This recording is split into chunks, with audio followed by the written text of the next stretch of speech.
इस कहानी की शुरुआत होती है एक बच्ची को दिखाने से जो अपने मॉम डैड के साथ छुट्टियां मनाने ट्रिप पर आई हुई थी। ये जगह इनके घर से काफी दूर और बहुत खूबसूरत थी, जहाँ और भी कई सारी फैमिलीज छुट्टियां मनाने आई हुई थी। बच्ची की मॉम का नाम लुइस होता है। एक दिन जब ये लोग खाना खा रही थी तो इनकी मुलाकात एक दूसरी फैमिली से हुई। इनमें एक कपल और उनका बेटा था। आदमी का नाम पैडी था और उनके बेटे की जुबान नहीं थी, वो बोल नहीं सकता था। अब आज की मुलाकात में ये लोग काफी बातें करते हैं एक दूसरे के साथ। इन्हें काफी अच्छा लगा, इसलिए ये हर रोज फिर इसी तरह साथ बैठकर बातें करते और खाना खाते हैं। ऐसे ही इन लोगों में दोस्ती हो जाती है। फिर जैसे छुट्टियां खत्म हुई, लुइस और उसकी फैमिली अपने घर, जबकि पैडी और उसकी फैमिली अपने घर में चले जाते हैं। घर आकर लुइस अपने हस्बैंड के साथ उन लोगों की तारीफ करती है कि वो कितनी अच्छी आदत के लोग हैं। फिर एक दिन पैडी लुइस के हस्बैंड के पास उनकी तस्वीर की मील करता है और उन्हें अपने घर आने की दावत देता है। अब पैडी और उसकी फैमिली गाँव में, जबकि ये लोग शहर में रहती थी, इसलिए ये सोचते हैं कि पता नहीं गाँव की जिंदगी कैसी होगी। फिर ये भी सोचते हैं कि वो लोग इतने प्यार से बुला रहे हैं तो हमें जाना चाहिए और हमें गाँव की जिंदगी देखने का मौका भी मिल जाएगा। इसलिए लुइस के कहने पर ये लोग कुछ दिन बाद ही उनके घर के लिए निकल जाते हैं। ये जब उनके घर पहुंचे तो पैडी और उसकी वाइफ काफी खुश होते हैं।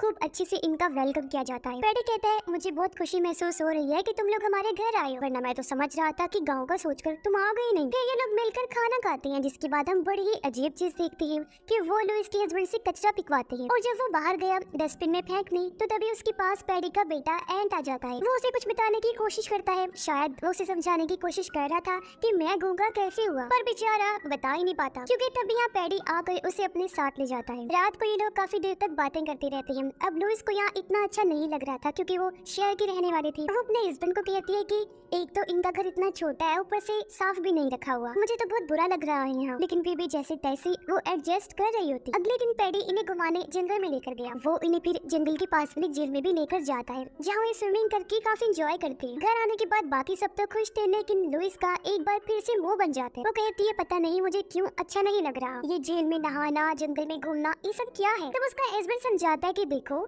ऐसा कुछ भी अजीब नहीं है जैसा तुम्हें लग रहा है, वो दरअसल तुम सब कुछ पहली बार कर रही हो ना, इसीलिए तो ज्यादा मत सोचो। तभी इनके रूम में पैडी की वाइफ आती है। वो कहती है, तैयार रहना, आज शाम हम खाना खाने बाहर होटल में जाएंगे। वो जब ये कहकर गई तो लुइस अपनी सोच पर काफी अफसोस करती है कि मैं सच में ज्यादा ही सोच रही हूँ, ये लोग तो काफी अच्छे हैं, मेहमान नवाज है, हमारा कितना ख्याल रख रहे हैं। वो काफी खुश हो गई और जाने के लिए ये लोग तैयार हो जाते हैं। फिर जब ये जाने के लिए निकलने लगी तो इन्हें पता चलता है कि ये लोग बच्चों को साथ नहीं लेकर जा रहे हैं। एंट और लुइस की बेटी घर ही रहेंगी। बच्चों की देखभाल करने के लिए पैडी एक बेबी सिटर को बुलाता है जो उनका ध्यान रखेगा, पर इस वजह से लुइस को अच्छा नहीं लगता क्योंकि वो इस तरह अपनी बेटी को घर पर अकेला नहीं छोड़ सकती थी। उसका दिल घबरा रहा था, लेकिन उसके पास कोई रास्ता नहीं था, इसलिए वो पैडी की बात मानकर राजी हो गई। अपनी बेटी को अकेला छोड़कर उनके साथ चली जाती। ये लोग डिनर करने समंदर किनारे आए, जो जगह इन लोगों को काफी पसंद तो आई, लेकिन ये होटल बिल्कुल छोटा सा था। यह होटल का मालिक इनसे काफी अच्छे से बात करने की कोशिश कर रहा था, लेकिन उसका बर्ताव एकदम अजीब होता जा रहा था और वो ही इन लोगों के लिए खाना बनाने वाला था। दूसरी तरफ हम घर में एंट और लुइस की बेटी को देखते हैं। एंट उसे खेलते हुए अपने रूम में लेकर गया, जहाँ वो उसे पैडी की घड़ियों की कलेक्शन दिखाता है। उसने बहुत सारी घड़ियां जमा की हुई थी। एक खास घड़ी उठाकर एंट उसे दिखाता है। वो उसे कुछ समझाने की कोशिश करता है, जिसे लुइस की बेटी समझ ही नहीं पाती। घड़ी पर लिखे लफ्जों में बस एक लफ्ज समझ आ रहा था जो एंट का ही नाम था। उधर खाना खाने के बाद पैडी और उसकी वाइफ खूब शराब पी लेती है।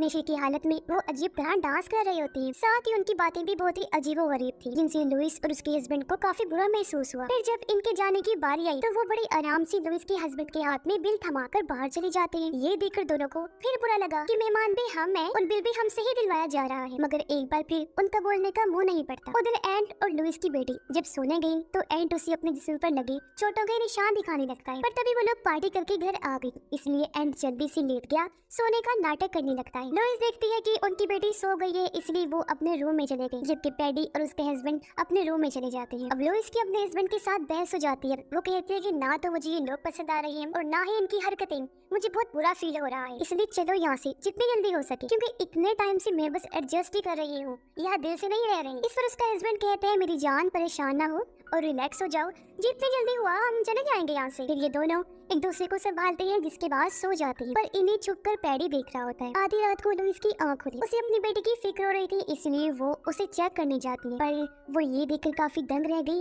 कि उसकी बेटी तो एंट वाले कमरे में है ही नहीं जहाँ वो सो रही थी। लुइस घबराते हुए पैडी के रूम में गई चेक करने। वो देखती है कि उसकी बेटी पैडी और उसकी वाइफ के बीच में सोई हुई है और पैडी तो अजीब हालत में बिना कपड़ों के लेटा हुआ है। ये देखकर तो लुइस का दिमाग खराब हो गया। वो अपने बेटे को उठाकर जल्दी से अपने कमरे में आ जाती है। अपने हस्बैंड को कहती है कि उठो जल्दी, अब मैं एक सेकंड यहाँ रुकने वाली नहीं हूँ, चलो मेरा खून खोल रहा है। उसका हस्बैंड उसकी बात मान लेता है और ये दोनों अपना सामान पैक करने लगे। फिर जैसे ही सुबह हुई ये लोग उनको बताए बगैर ये निकल जाते हैं। अब एक तरह से ये उस जंगल से निकल गई थी, पर तभी लुइस की बेटी को याद आता है कि मैं तो अपना टेडी खिलौना उनके घर पर ही भूल आई हूँ। अब वो अपने टेडी से बहुत प्यार करती थी, उसके बगैर रहती तक नहीं थी, इसलिए वो अपने डैड से जिद करने लगी कि मुझे अपना टेडी चाहिए। हालांकि उसकी माँ ने उसे समझाया कि बेटा जिद नहीं करते, लेकिन वो नहीं सुनती। इस बातचीत के दौरान इनका एक्सीडेंट होने वाला था, जिससे वो बाल बाल बचते। उसके डैड अपनी बेटी की जिद पर रुक नहीं पाते, तो उसकी बात मानकर वो गाड़ी वापस मोड़ लेते हैं और ये लोग फिर से उनके घर आ जाते हैं, जहाँ पैडी और उसकी वाइफ भी जाग गई थी। पैडी उनसे पूछता है आखिर ऐसा क्या हुआ जो तुम लोग बिना बताए चले गए, आखिर किस चीज से भागे हो तुम, क्या हमारी मेहमान नवाजी में कोई कमी रह गई थी। तब लुइस का हस्बैंड कहता है लुइस ने कुछ ऐसा देखा है जो इसको पसंद नहीं आया। अब इससे ज्यादा वो कोई जवाब नहीं दे पाता, इसलिए लुइस को ही बोलना पड़ता है। वो कहती है कि कल रात तुमने मेरी बेटी को अपने कमरे में क्यों सुलाया था। ये सुनकर पैडी भी काफी हैरान रह जाता है,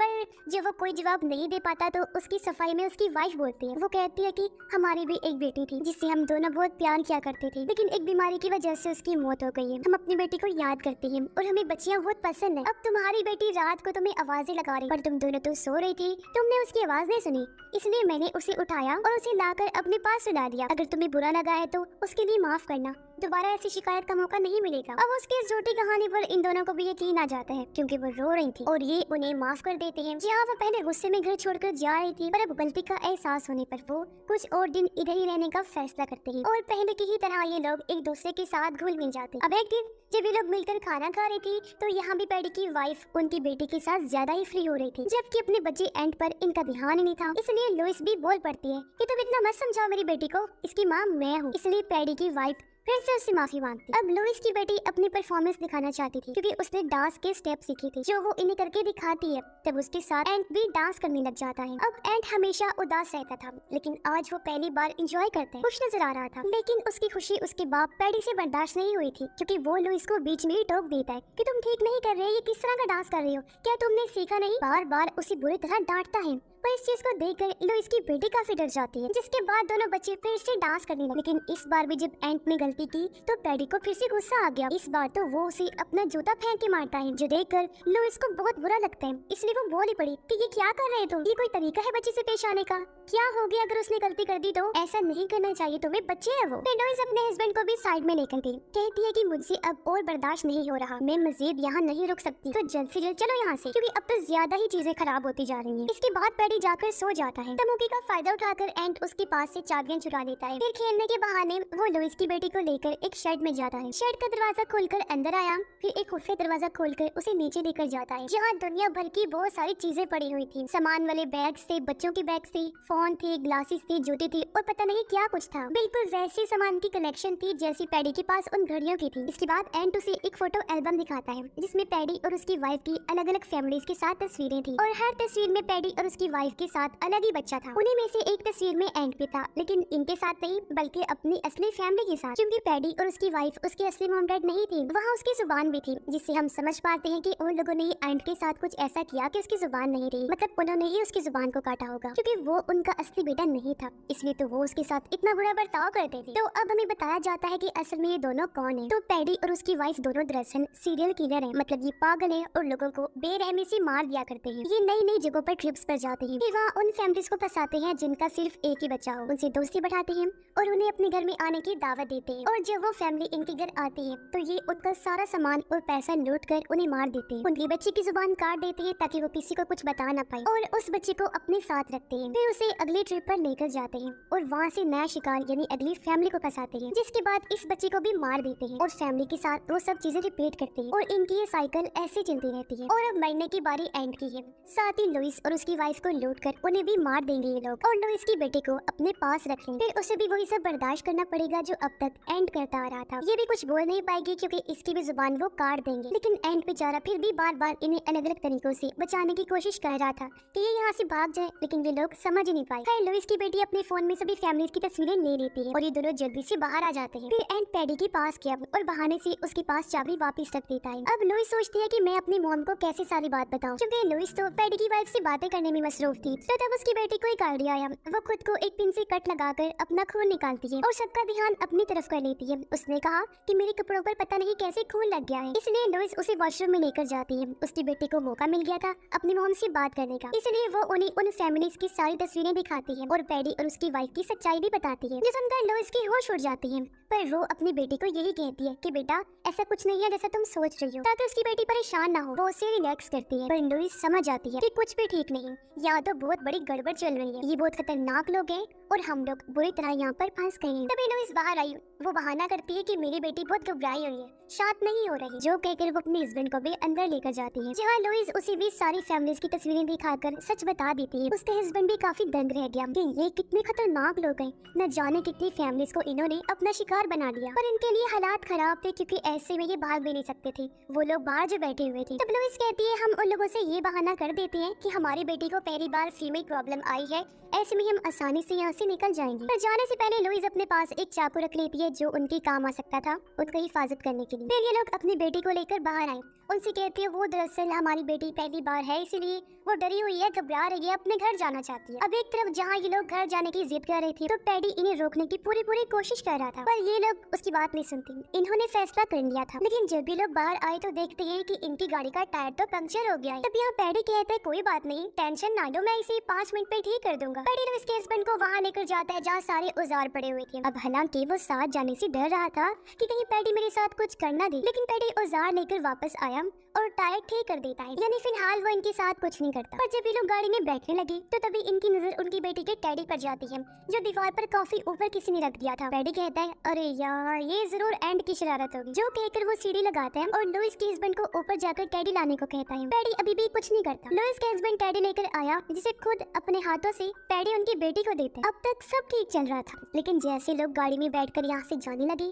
कि तभी उनकी आंखों के सामने पैडी एंड को पानी में फेंक देते हैं, जिससे वो बेचारा बच्चा डूबने लगता है। तब उसकी खाती इन लोगों को गाड़ी रोकनी पड़ी। लुइस का हस्बैंड जल्दी से बाहर आकर पानी में कूद गया। वो एंड को तो बचा लेता है, लेकिन अब उसकी फैमिली मुसीबत में, क्योंकि पैडी ने गन पॉइंट पर उन्हें बंदी बना लिया था, यानी ये लोग बुरी तरह फंस गए थे। पैडी उन सबको बांधकर अंदर लेकर जाता है और उनके बैंक में जितने भी पैसे थे वो सब पैडी अपने अकाउंट में भेज देता है। जिसके बाद पैडी इन्हें मारने की तैयारी करने लगा, लेकिन लुइस के पास जो चाकू था वो उसकी मदद से पैडी के चेहरे पर वार करती है। फिर वो जल्दी से पैडी की वाइफ से गन छीन कर इन लोगों पर तान देती है। फिर ये सब बाहर आई। पैडी और उसकी वाइफ को इस कमरे में बंद करके लॉक लगा देते हैं। ये लोग गाड़ी में बैठ के यहाँ से निकलने ही वाले थे कि तभी होटल का मालिक, जो दरअसल पैडी का भाई है, वो यहाँ आ जाता है, जो अपनी गन से इनकी गाड़ी पर शूट करने लगता है। ये लोग अपनी जान बचाने के लिए जल्दी से गाड़ी से उतरे और भागकर घर के अंदर आ जाते हैं और सारी खिड़की दरवाजों को इन्होंने मजबूती से बंद कर दिया था। पर पैडी का भाई उस रूम में आकर ताले को तोड़ देता है। पैडी और उसकी वाइफ को बाहर निकालता है, यानी इंसान के रूप में छुपे हुए ये जानवर एक बार फिर से आजाद हो गए थे। ये लोग सबसे पहले घर की लाइट्स ऑफ कर देते हैं ताकि हर तरफ अंधेरा छा जाए। और जैसा कि पैडी और उसकी वाइफ को पता था कि घर के अंदर जाने का कौन कौन सा रास्ता है, तो उन रास्तों की मदद से ये तीनों घर के अंदर घुस जाते हैं। जैसे ही पैडी आगे बढ़ा, उसके सामने लुइस आ गई। उसके हाथ में तेजाब था जिसे वो पैडी के ऊपर डाल देती है और बच्चों को लेकर बाहर की तरफ भागने लगती है। पैडी का भाई जैसे सामने आया,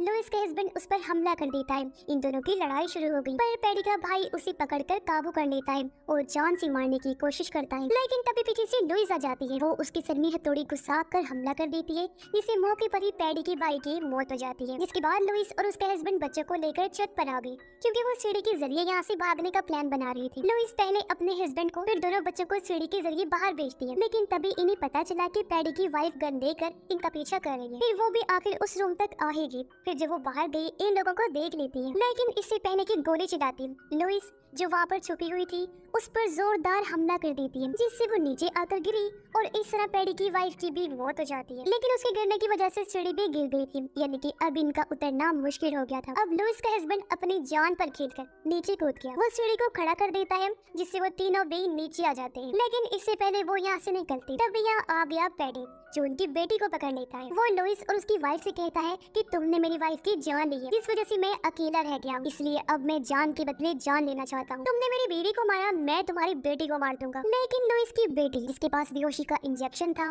वो उसे फौरन ही पैडी को लगा देती है। कुछ ही सेकंड्स में इंजेक्शन ने अपना काम किया और पैडी बेहोश हो जाता है। अब लुइस का हस्बैंड चाहता तो उसे खुद मार सकता था, लेकिन वो ये मौका एंड को देता है ताकि वो अपना बदला ले सके, क्योंकि पैडी ने उसे इतनी तकलीफ जो दी थी। इसलिए एंड एक पत्थर लेकर आया और उसे पैडी को जोर जोर से मारने लगता है। वो अपने दिल की अच्छे से भड़ास निकालता है और उसे तब तक मारता रहता है जब तक पैडी की मौत नहीं हो जाती। सारी मुसीबत को निपटाने के बाद वो गाड़ी में बैठ गई और यहाँ से निकल जाते हैं। अब लुइस और उसके हस्बैंड ने अपने साथ साथ दोनों बच्चों को भी बचा लिया था। ये लोग एंड को अकेले नहीं छोड़ते और उसे अपने साथ ले लेते हैं। एंड की आंखों में एक नई उम्मीद थी जो उसे इस फैमिली से मिली थी, यानी जहाँ पैडी और उसकी वाइफ ने इसकी और न जाने कितने लोगों की जिंदगी बर्बाद कर दी, तो अब कोई भी उनका शिकार नहीं हो पाएगा। उस बुराई का तो हमेशा के लिए खात्मा हो गया है। साथ ही इन लोगों की किस्मत अच्छी थी जो ये भी बच गई। और इसी के साथ ये फिल्म भी इधर ही खत्म हो जाती है।